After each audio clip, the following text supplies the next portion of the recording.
दुनिया के नक्शे पर दो देश हैं। एक है दुनिया की सबसे बड़ी इकोनॉमी कहा जाने वाला अमेरिका और दूसरा है अपना भारत। दोनों देशों की इकोनॉमी में जो एक चीज कॉमन है वो है बैंकिंग सेक्टर की अहमियत। एक ऐसा सेक्टर जो इकोनॉमी के बैरोमीटर की तरह काम करता है। आज दोनों देश दो राहे पर खड़े हैं। जहां अमेरिका के कुछ बड़े बैंकों पर रेटिंग कट की तलवार लटक रही है, बैंक डूब रहे हैं, वहीं भारतीय बैंकिंग सेक्टर लगातार मजबूत हो रहा है। हाल ही में या इसी हफ्ते कहें क्या कुछ हुआ है, हम इस बात पर क्यों चर्चा कर रहे हैं, इन सब को समझें उससे पहले थोड़ा पीछे चलते हैं। ज्यादा नहीं, बस 4-5 महीने पीछे। मार्च 2023 अमेरिका ने बैंकिंग सेक्टर की एक बड़ी त्रासदी देखी। एक ही महीने में अमेरिका के 3 बैंक डूब गए, SVB फाइनेंशियल, सिल्वरगेट कैपिटल और सिग्नेचर बैंक। इन 3 बैंकों के डूबने से जो बैंकिंग संकट शुरू हुआ उसने पूरी दुनिया के बाजारों का मूड बिगाड़ दिया। हालात ऐसे हुए कि अमेरिका के राष्ट्रपति जो बाइडेन को सामने आना पड़ा और मामले में दखल देना पड़ा। बाइडेन ने लोगों से कहा कि बैंकों के डूबने के लिए जो भी लोग जिम्मेदार हैं उनके खिलाफ कड़ी कार्रवाई होगी। साथ में भरोसा दिलाया कि डिपॉजिटर्स के पैसे सुरक्षित हैं।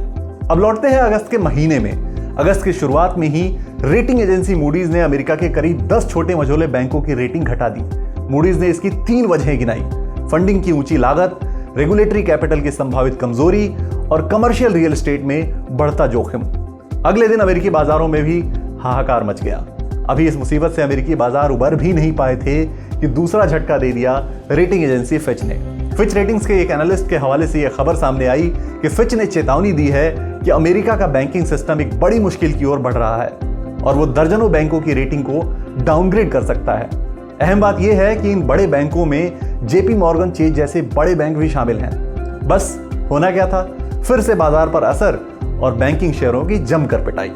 अमेरिका से भारत की तरफ चलने से पहले एक बात और, इस महीने की शुरुआत में रेटिंग एजेंसी फिच ने अमेरिका की सॉवरेन रेटिंग को AAA से घटाकर AA+ कर दिया था।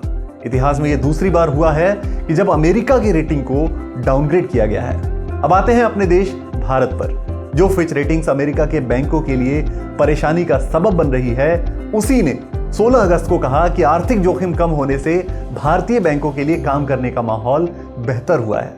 कोविड की वजह से पैदा हुए आर्थिक खतरे अब कम हुए हैं। फिच रेटिंग्स ने अपनी रिपोर्ट में उम्मीद जताई कि फाइनेंशियल ईयर 2024 में भारतीय बैंकों की क्रेडिट ग्रोथ कुछ सामान्य होते हुए दिखेगी। इससे पहले साल की शुरुआत में ही रेटिंग एजेंसी मूडीज ने देश के 4 PSU बैंकों पर अपना भरोसा बढ़ाया। मूडीज ने SBI की लॉन्ग टर्म डिपॉजिट रेटिंग को Baa3 पर बरकरार रखा। वहीं bank of Baroda, Canara bank और पंजाब नेशनल बैंक को उनकी क्रेडिट प्रोफाइल में सुधार के चलते Ba1 से Baa3 की रेटिंग में अपग्रेड किया।